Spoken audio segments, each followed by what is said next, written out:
everybody. Once again, this is Fred Wankwa coming to you from our studios in Chicago with another edition of Bold Talk on Island TV. As usual, I'd like to say to you, good morning, good afternoon, and good evening to you, depending on where you are around the world. This episode is actually going to be about the elections that happened yesterday, November 10th, in Imo State. We'll touch on Kogi State and Bayelsa State very slightly, but charity begins at home. This time I really want to focus on Imo State because Imo State is a tragedy that's been building gradually, just like Nigeria is a tragedy that built gradually. And we cannot address what happened in Imo State without addressing what happened on January 25th, 2023 in Lagos. Bola Ahmed Tinubu openly rigged an election in Lagos in January. Nigerians made noise, screamed, Bloody Mary. And 2 weeks ago, the Supreme Court, severely bribed by Bola Ahmed Tinubu, shamelessly told the world that nothing was wrong with the election that brought about Bola Ahmed Tinubu. On February 18th, across Nigeria, especially in Lagos, Rivers State, and a few states in the north, including Kaduna, elections were mercilessly rigged by the governors of those states for APC. Nigerians were told to stay calm, let the law take its course. If in February, through 2 weeks ago, the courts were supposed to be the recourse for aggrieved Nigerians, now that the courts have failed Nigerians, what next? What's next for Imo State under Hope Uzodinma? 4 years ago, President Buhari and his cronies in APC and the cronies they bribed in the courts imposed Hope Uzodinma on Imo State. But when that happened, Nigerians sat back and did nothing. I hope you heard me. I didn't say Imo State citizens sat back and did nothing. I said Nigerians sat back and did nothing. What happened in Imo State yesterday, which is going to be duplicated in many states over the next few years, is that Nigerians failed to come to the rescue of a hurting brother and a hurting sister. We saw it as an Imo State problem. It happened again yesterday, but it duplicated in Kogi State and Bayelsa State. In Kogi State and Bayelsa, they said nothing when it happened in Imo. It's going to happen in Anambra. It's going to happen in Enugu. It's going to happen in Ebonyi. It's going to happen in Abia. And it's going to happen in Akwa Ibom, Cross River, Rivers, Edo, Delta, into the north. It's going to happen everywhere. If you recall when kidnapping started in the east, it actually started in Anambra State under Peter Obi, a carryover from River State, Port Harcourt, where they were kidnapping oil workers. When he came to Anambra, I live in Chicago, where Igbos in Chicago are divided, Anambra and Imo, and all that crap. Me as an Anambra man heard severally people from Imo and Abia and other Igbo states saying, oh, it's an Anambra problem. When kidnappers left Anambra, made a brief stop in Imo on their way to Aba. What happened in Aba for 6 months made what happened in Anambra State under Peter Obi child's play. Because when it was in Anambra, Igbos from other Igbo states were laughing and saying it's an Anambra problem. We need to learn how to be our brother's keepers. That's the only way Nigeria is going to change. When one Nigerian hurts, when one right Nigerian hurts, and the hurt is coming from a wrong Nigerian, all Nigerians should feel hurt and fight to stop that wrong Nigerian. When one Igbo man hurts, all Igbos should hurt. And until that starts happening, what you thought happened in Imo State yesterday is going to be child's play. We have lost our democracy. We're not slowly turning into Afghanistan. Parts of Nigeria have already become Afghanistan, and the rest are going to become Afghanistan and Iraq and Libya very, very soon. Nigerians, wake up. Wake up and smell the coffee.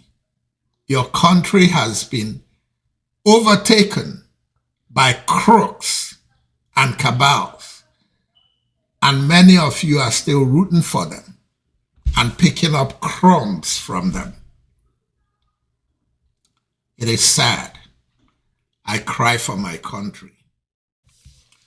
While Bola Ahmed Tinubu, or President Bola Ahmed Tinubu, continues to paint these great pictures about Nigeria, here is what foreign observers are saying about Nigeria.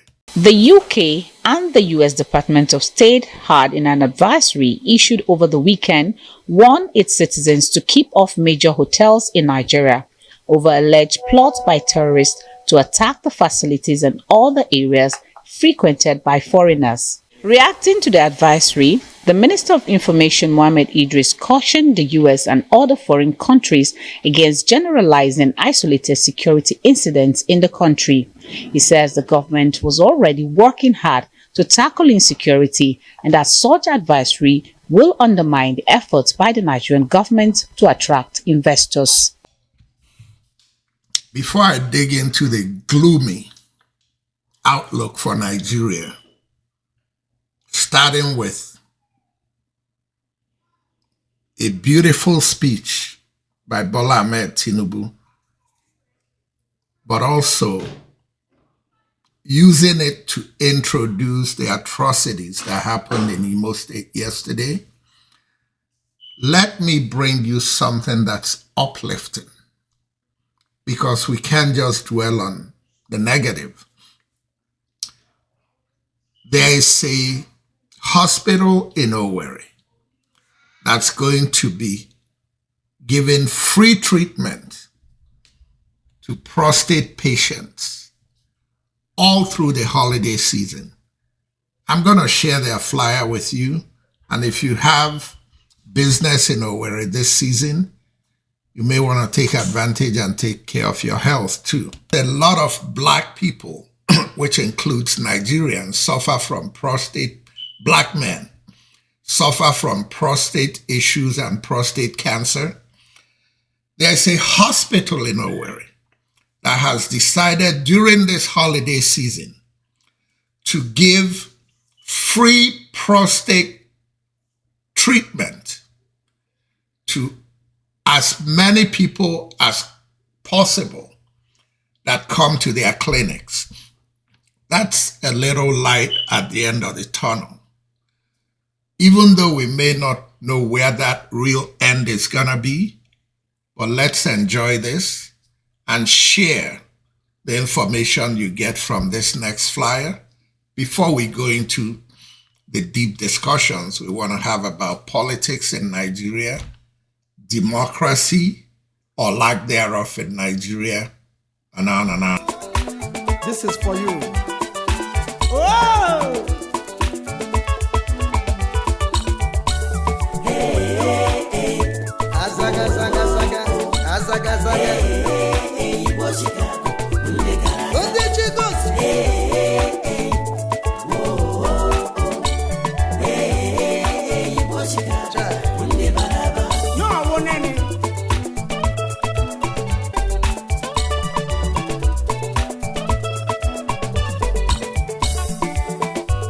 Kaikene Fred Wanko Ezudo Ezi Mwafosi Ajalebia Publisher African Lifestyle Magazine Chicago Mwafo Nde Chicago Chiejemba. So that's my public service announcement for people who have a destination in Owerri for this Christmas holiday season. And now let me get to the politics of yesterday, the bloodbath that Imo State culminated in yesterday, but has been all through Zodema's rule. But let me start out with a beautiful speech that President Bola Ahmed Tinubu gave at a retreat he had recently with his top ministers and permanent secretaries, and the beautiful promise and hope that that speech ordinarily would have given to Nigerians if it wasn't for the antecedents of Bola Ahmed Tinubu. And I said antecedents because at this stage, he's our president. I hope he can now move on from those negative things in his antecedents and follow the path of this hope that this speech is supposed to bring to Nigerians. But, Mr. President, pardon me if you think that I'm being critical at a time I should be positive. It's because I wish you well. However, I'm nervous because of the person that I've come to know you to be. Let's listen to Bola Ahmed Tinubu's promise for Nigeria, then we'll get into Hope Uzodinma. Please be assured that this great country is one family.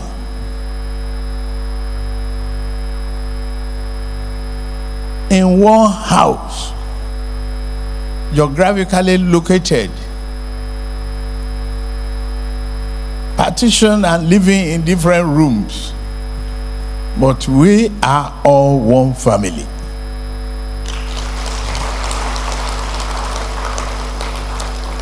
And we are here to make allegiance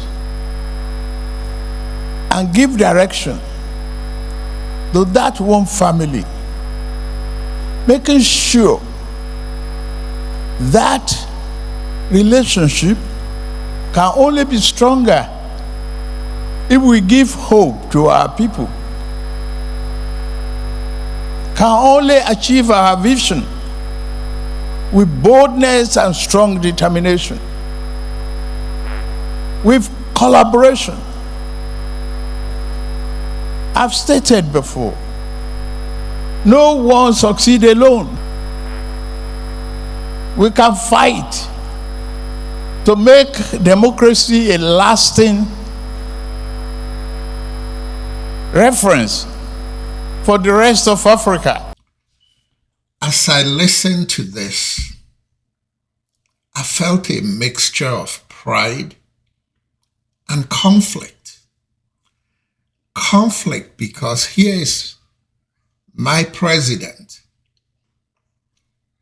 talking to people who represent me at different levels, which means in essence talking to me and saying all the right things. But then I couldn't forget this from about 10 months ago when he was fighting, not in a democratic way, but in a very, very dubious way, to become the president that he has become today. Just listen. Political power is not going to be served in a restaurant. It's not served in a la carte. It's what we are doing. It's being determined to do it. At all costs, fight for it, grab it, snatch it. But you are there to help me succeed. Success I must achieve by all means necessary. Don't invite any foreigner to give me lecture about governance. I've been through it. And I believe in Nigeria. Bold endeavor is only achieved through courage, determination, and focused leadership. Don't be a clog in the wheel of Nigerian progress.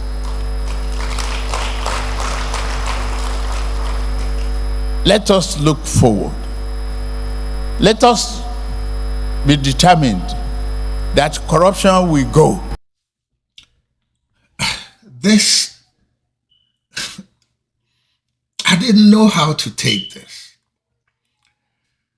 It made me start to wonder, are we lying when we say that Bola Ahmed Tinubu is corrupt, that he's the reason or one of the reasons Nigeria is so corrupt? Because here is a man who we're pointing fingers at as the epitome of corruption. And part of his hope for Nigeria is to fight corruption.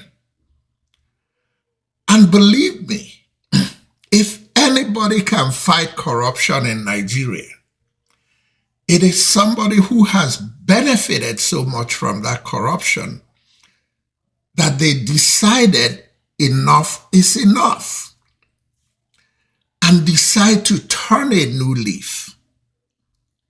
And I honestly believe that President Tinubu can turn a new leaf. But there is no way he can turn a new leaf surrounded by the cronies and the garbage that he has in his judiciary and in his legislature and in his cabinet. Yes, I know there are a few good ones in the cabinet. Yes, I know that. But 10% cannot defeat a very grossly corrupt 90%. And I couldn't help but think about what a foreign observer said about Bola Ahmed Tinubu, my president. You need to listen. It's not me saying it. It's a conflicted me. A conflicted me that says Nigeria has to move on. Regardless. They've made him president. Let's move on. Let's see what he can do. And if logic wins, at almost 80 years old, the only thing that should be in President Bola Ahmed's mind should be how to leave a good legacy. If for nothing else, in the interest of his grandchildren. But listen to this foreign observer. But I do think that as corrupt elements go, Tinubu is a dog-eared and ragged example of a particular lack of quality. It seems to me if you're going to have a crook running your country, can't you at least have a more presentable one, a one that can spell his forged university certificate properly, one that will not fight tooth and nail to stop his alma mater giving the public access to his educational qualification reports and records rather and data, one who will not be quite so transparently dingy, dodgy and despicable as this current moth-eaten, dog-eared tyrant Tinubu is. Yet, I root that Bola Ahmed Tinubu can turn this thing around and become a repentant Bola Ahmed Tinubu. You can see I'm almost lost for words. I'm stuck between rooting for somebody who I have criticized so much in the last year and facing the reality, two realities. One is that he's my president, so I might as well root for him. The other one is that the place is a mess and people are starving. And the people he surrounds himself with are responsible for the starvation. We will transform the economy to work for millions of our citizens. We must take 50 million people out of poverty.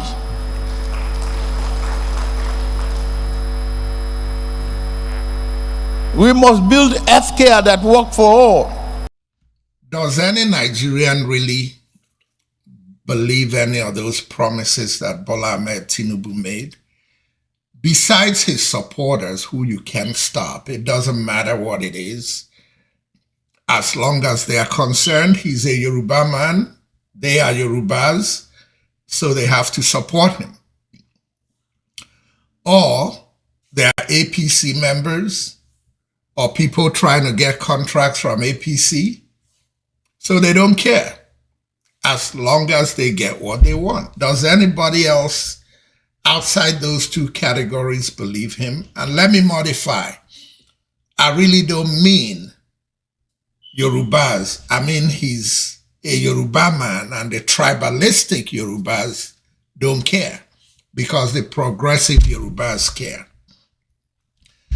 Why did I spend so much time there when I'm trying to talk about Imo State and Hope Uzodinma? Because you can't understand what gave Hope Uzodinma the audacity to do what he's been doing in Imo State the last 4 years, but especially what he did in this election, and especially what went on yesterday in Imo State. If you don't see where he got the audacity to do that. What happened in Imo State yesterday is the blueprint that Hope Uzodinma copied from Tinubu's Lagos State on January 25th and February 18th at the gubernatorial elections. Just like what happened in Rivers State on February 18th was a blueprint of what Wike learned from Bola Ahmed Tinubu and Lagos State on January 25th. And then I hear Peter Obi and an Arise TV news report on Ojiokbe's show playing Peter Obi talking about his plans for 2027. I'm obedient and I'm a Peter Obi supporter. But Peter Obi, it's time to really face the reality of what Nigeria has become. And in this stance, I'm also talking to obedience. If you people think there is going to be another credible election in Nigeria, let alone 2027 presidential elections, you must be living in a fool's paradise. Unless Nigerians come to grips with the fact that the only way democracy, the way it needs to be practiced, the only way it's going to come back to Nigeria is that Nigerians stop fooling themselves. There needs to start out to be a peaceful rebellion in Nigeria. And look, if the peaceful rebellion would not happen, people in Imo State were not rebelling yesterday. People in Kogi State were not rebelling yesterday. But people were maimed, tortured, killed, properties burnt down in a one-sided brutality. If you're going to be brutalized, for God's sake, why can't you be ready for the brutality? So that while somebody is dying on your side, somebody is dying on their side. Nigerians are talkers, and not just the ones at home. This includes 95% of the ones in the United States and United Kingdom or wherever they may be. They just talk in their private circles, go on social media and read all the things that people are saying and talking about and writing about, and don't say a word, even though they agree with it. Don't even have the balls to inbox the person saying it and say, right on, we're with you. Because it's the same Nigerians who will never tell themselves the truth for the fear of standing out. They have to be correct on all sides. Two people are quarreling. They go to one and tell him, oh, I heard what you said, you're right. They go to the other one, oh, I heard what you said, you're right. Who is right? It's either you stick your damn head out here and back the person fully to go on, or you stick your damned head out there and back the person fully. The reason Nigeria is the mess it is because the ones in America are a bunch of cowards. You have a rally at City Plaza in Chicago or New York or LA or Detroit or Atlanta, in cities where you have hundreds of thousands of Nigerians, and you see 30 people at the rally. But on social media, 80% of them were making noise and supporting the call for change. Let's listen to Hope Uzodimma, and the rest of the show is going to be on Hope Uzodimma. And I have a lot to say on Hope Uzodimma and his likes in Igbo land. I will create jobs. I will bring Medicare. I will restore our school system. I will make the teaching profession more meaningful. I will get teachers to come and choose to teach as a choice, not because of lack of jobs. We will do all this. What a travesty. What a shame. We will do all this. What has Hope Uzodimma done in Imo State the last 4 years? Besides being an ass licker to Buhari and now to Tinubu. Let me reserve my comments. Listen to this guy say exactly what I want to say about Hope Uzodimma, but I think he said it better than I could say it. It's only in Nigeria that you will hear from a governor who has ruled for 4 good years coming out for the next campaign and telling the people of the state that he will rebuild schools, he will make sure that teachers are well paid, he will ensure that there is electricity, he will ensure there are good roads. Only in Nigeria. Because if Hope Uzodinma can still campaign that he is going to create job, not that he has created jobs. If he's going to campaign that he's going to rebuild hospitals, not that he has rebuilt hospitals. If he's still campaigning that he's going to build road, not that he has built roads, then I challenge Imos to take their destiny by their hands. What's next for Imo State under Hope Uzodinma? 4 years ago, President Buhari and his cronies in APC and the cronies they bribed in the courts imposed Hope Uzodinma on Imo State. But when that happened, Nigerians sat back and did nothing. I hope you heard me. I didn't say Imo State citizens sat back and did nothing. I said Nigerians sat back and did nothing. What happened in Imo State yesterday, which is going to be duplicated in many states over the next few years, is that Nigerians failed to come to the rescue of a hurting brother and a hurting sister. We saw it as an Imo State problem. Folks, this is a Nigeria problem. We need to put up or shut up. We can't have the criminals snatching it, and grabbing it, and running with it. We, the people, need to be the ones that take it, grab it, and keep it, and never let them go close to it again.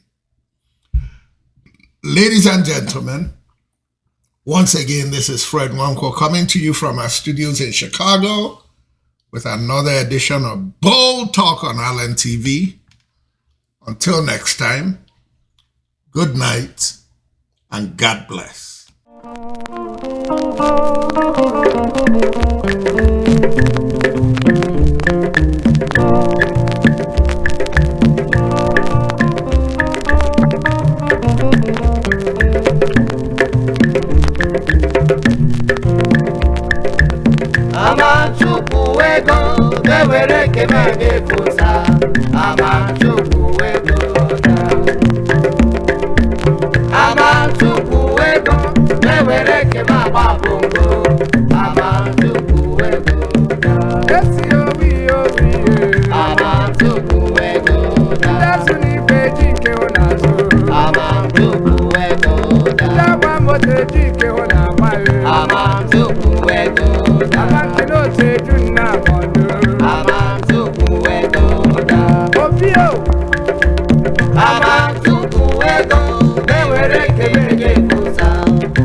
I'm